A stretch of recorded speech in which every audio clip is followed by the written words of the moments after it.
cả mọi người. Hiện tại thì tôi đang ở trên đồng. Xem một anh ấy có con máy L1345 đang phay đất ở trên đồng đây.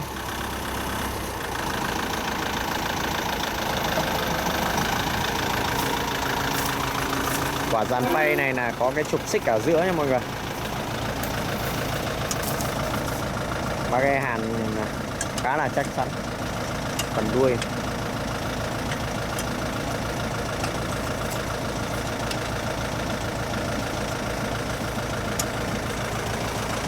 máy 345 này thì cái bình dầu họ thiết kế ở phía đằng sau đuôi nha mọi người.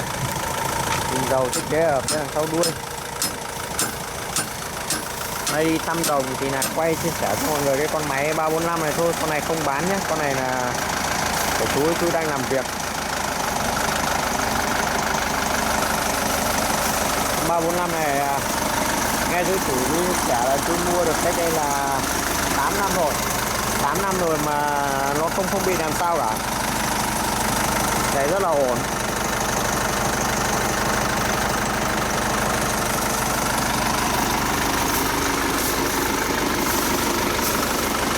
Chú ơi, cái con này cái lúc trước chú mua mới là mua hàng bãi là 8 năm trước là bao tiền nhỉ?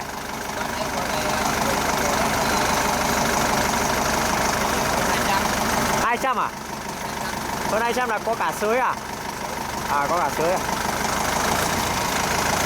Nói chung là mua cái dòng này chạy có khả năng là hay hơn một Tây Đô ấy.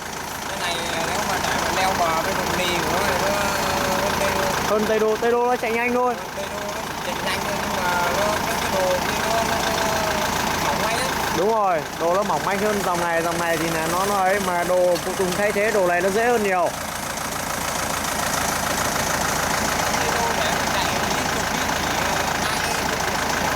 Đúng rồi.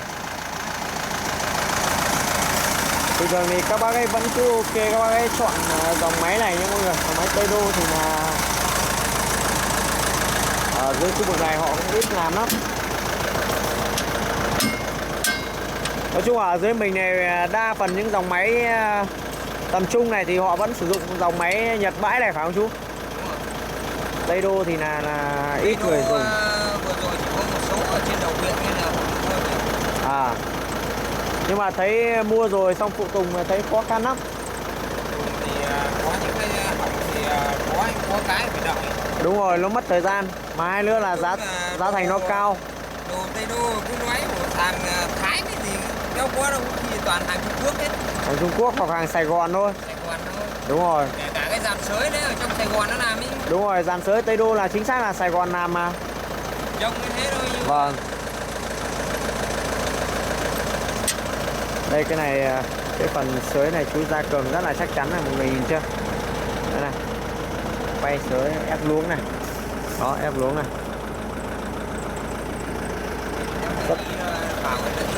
Rất là chắc chắn.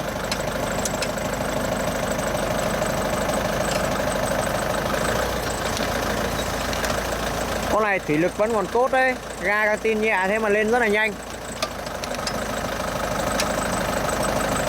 Kiểm tra thủy lực mà các bác mà cứ thấy nó lên nhanh là ok nhé. Lốp của nó khá là bự. Dòng này lái thì hệ thống điện của nó rất là nhiều rồi. Đấy, 2 cầu. Nói chung là những bác nào mà đã sử dụng đến cái dòng máy Nhật loại to này rồi thì là các bác sẽ không mua dòng Tây Đô đâu mọi người. Mua dòng Tây Đô đâu. Rồi ok, chào tất cả mọi người. Hẹn gặp lại mọi người những video tiếp theo. Đã chia sẻ cho mọi người con máy này vậy thôi. Mình đang ở trên đồng nhé.